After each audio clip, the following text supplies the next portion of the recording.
Before this week's inauguration of President Biden and Vice President Harris, there was the insurrection incited by former President Trump. Just over 2 weeks ago, the Capitol was a crime scene, breached and defiled by a violent mob. This week, a different scene. Those same steps were the site of an historic, peaceful transfer of power. Joe Biden took the oath in a fortified city and spoke before an empty National Mall closed over security concerns and to prevent the spread of COVID-19. Few people in our nation's history have been more challenged or found a time more challenging or difficult than the time we're in now. Once-in-a-century virus that silently stalks the country. A rise of political extremism, white supremacy, domestic terrorism that we must confront and we will defeat. And Biden wasn't the only one taking his place in history. Vice President Kamala Harris became the first woman of color to ever serve in the role. And as the Biden-Harris administration gets underway, so does the Senate impeachment trial of former President Trump. It's been a week in Washington like no other. And joining us now are some of the top reporters covering it all.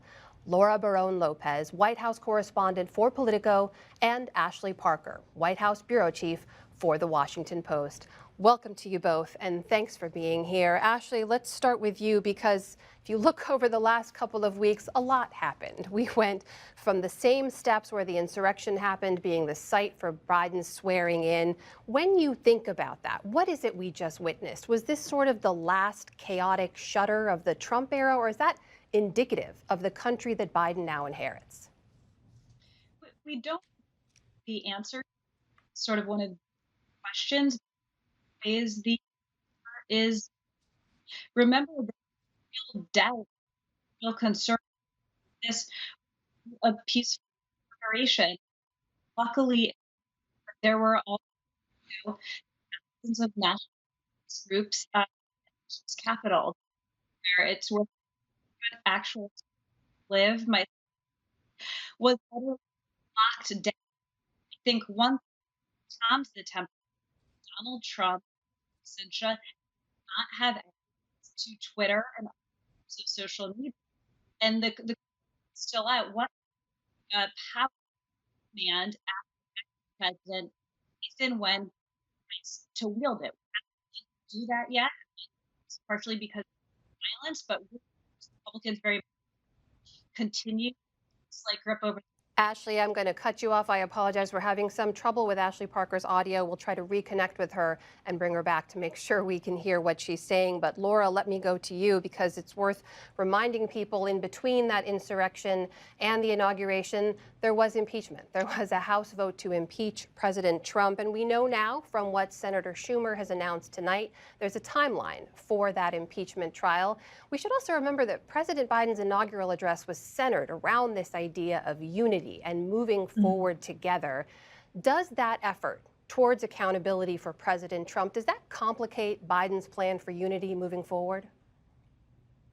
Well, I think, Amna, that these things don't happen in a vacuum. And so as President Biden and his administration has said, they're arguing that the Senate can multitask. If you've been a Hill reporter like I have been for nearly a decade, you constantly hear lawmakers say that they can walk and chew gum at the same time. And so Biden, knowing that, is, well, not trying to actively encourage any Republicans, so far as we know yet, to vote to convict Trump.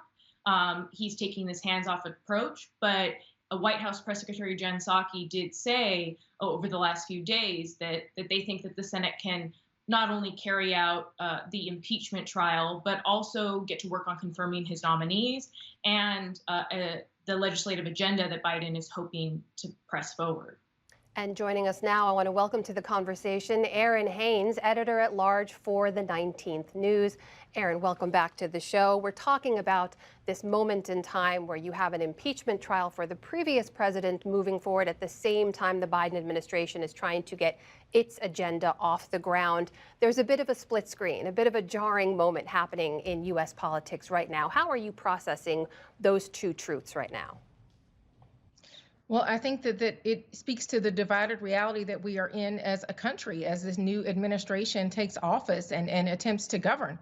We obviously have already seen three very dramatic Wednesdays in the first three Wednesdays of this year, and we don't know what's going to happen next Wednesday. That's just how uncertain the times are that we now find ourselves. But what I wrote on Inauguration Day really spoke to the idea of even as the president and vice president are calling for unity and healing in this country, we are still very much in what Joe Biden campaigned on, which is a battle for the soul of America.